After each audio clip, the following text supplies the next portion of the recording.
Restoring the Knobs, a master plan for Bernheim Arboretum and Research Forest by Studio Outside for Bernheim Arboretum and Research Forest.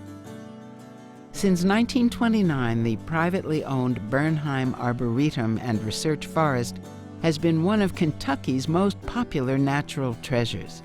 This creative master plan builds on the Bernheim history and the original Olmsted Brothers concept. The design helps the 15,000 acres tell a fresh story that fulfills its long-standing mission of connecting people to nature. Led by a landscape architect, an interdisciplinary team has developed an approach that includes new and repurposed facilities, expanded and reinterpreted tree collections, walking trails, and green infrastructure practices. All reinforce the story of water that is a central message of both the forest and its relevance in a changing world.